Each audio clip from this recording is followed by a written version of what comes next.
Every Chimera Ant squad explained first. The hierarchy. The Chimera Ant invasion begins in episode 76 when a mutated queen washes ashore in NGL.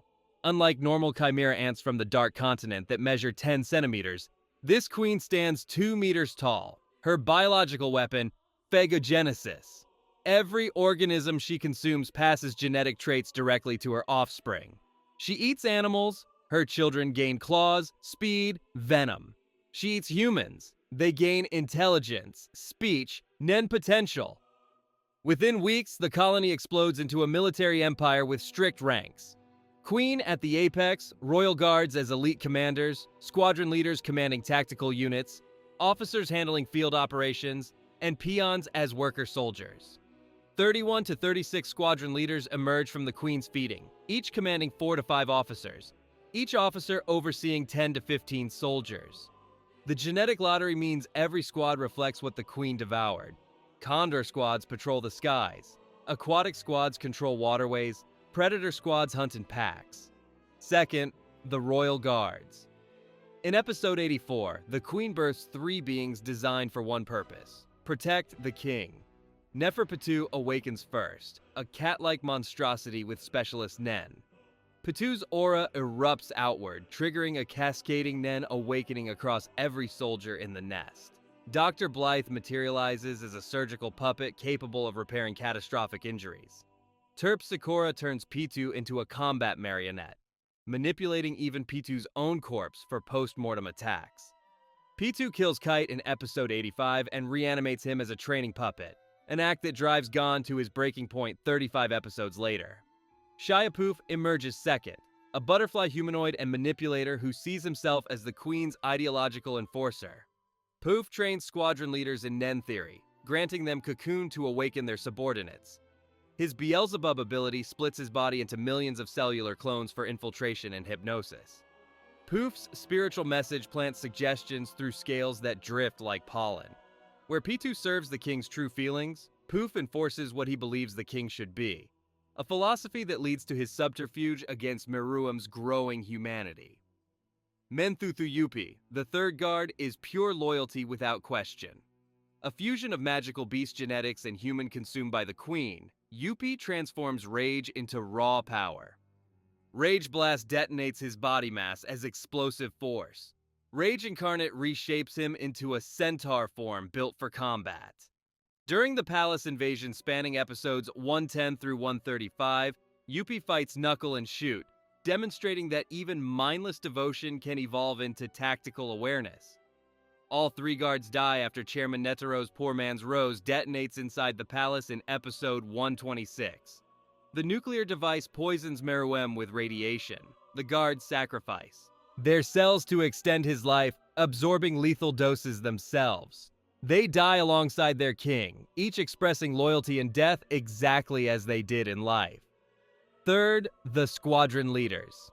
Colt appears in episode 78 as the first squadron leader introduced. A Condor-human hybrid, Colt retains fragmentary memories of his past human life as a child named Kurt. He commands the nest's security operations with Gyo and Zetsu-level Nen proficiency. When Meruem is born prematurely in episode 87 and kills the Queen by forcing his way out, Colt becomes the only squadron leader to negotiate with the Hunter Association. He refuses to fight hunters, protects his infant sister Reyna, the Queen's final offspring, and survives the arc by choosing diplomacy over combat. Final episodes reveal Colt raising Kite's reincarnation as a Chimera Ant infant, closing one of the arc's most tragic loops. Pitou, the cheetah speedster, represents everything wrong with power without wisdom. Appearing in episode 79, Pitou's ego convinces him he's invincible because no one can match his speed. His conjure abilities manifest as tag, a Nen game that traps opponents in a savanna dimension where they must tag him within 8 hours or die. He conjures crossbows and claws mid-combat, adapting on instinct. Morel outsmarts him in episode 111 using smoke clones and strategy, proving speed means nothing without tactical sense. Pitou flees, harasses Knuckle in later episodes, and eventually encounters Silva Zoldyck during the palace invasion. Silva crushes him off-screen, an ignoble end for the self-proclaimed Speed King. Leol, also called Hagya, commands one of the largest squads with his lion-like physique and specialist Nen.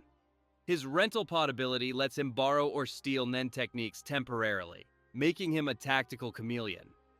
First appearing in episode 85, Leol demonstrates stolen abilities during his prolonged fight with Meruem in episode 118, cycling through powers he's collected from defeated hunters and ants. The exact outcome of his battle remains ambiguous in the anime's final palace invasion chaos, though he's presumed killed or captured when the colony collapses. Zazan breaks from the colony after the queen's death in episode 91, declaring herself a new Chimera Ant queen. The scorpion-human hybrid conquers the abandoned NGL city Meteor City in episode 105, transmuting captured humans into ant soldiers using her queen shot ability.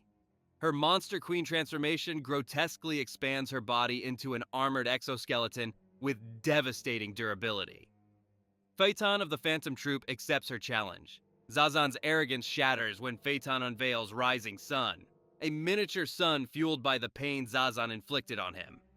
The ability incinerates her alive, reducing her pseudo-queendom to ash in minutes. Meleoron, a chameleon squadron leader, represents the arc's redemption path. Physically the weakest squadron leader, Meleoron's specialist ability God's Plan grants perfect invisibility tied to breath holding. If he holds his breath, he and anything he touches vanish completely from sight, sound, smell, and Nen detection. Appearing in episode 102, Meleoron regains human memories of his stepfather Peggy, a squadron leader executed by Meruem for perceived disloyalty in episode 91. Meleoron defects to the hunter side, providing stealth support during the palace invasion.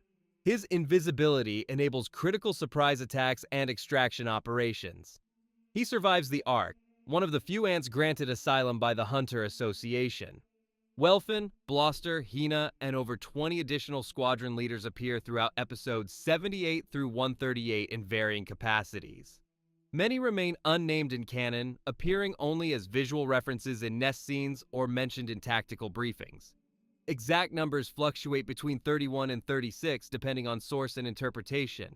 Some die during Nen initiation accidents in episode 83, when 4 squadron leaders fail to withstand the Royal Guard's forced awakening. Others perish in skirmishes with pro-hunters infiltrating NGL. Post-Queen death, surviving leaders fracture into independent factions. Some serve the king, some claim territory, some flee. Fourth, the officers and soldiers. Beneath squadron leaders, officers handle field command. Ramot, a bird-like officer, becomes the first ant to awaken Nen through external force in episode 83 when Gon's Jajankin strike triggers his aura nodes.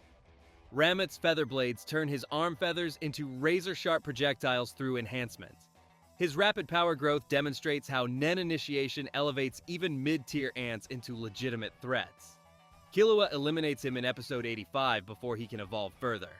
Ikalgo, an octopus officer serving under Leol, operates as a sniper and infiltrator using his manipulator abilities. Fleetum fires parasitic projectiles that burrow into targets, while Living Dead Dolls puppeteers fresh corpses for espionage. Captured by Killua in episode 108, Ikalgo befriends his captor and defects, providing critical intelligence about palace layout and squadron leader capabilities during invasion planning. He survives, granted protected status alongside other compassionate defectors. Palm Siberia occupies a unique position.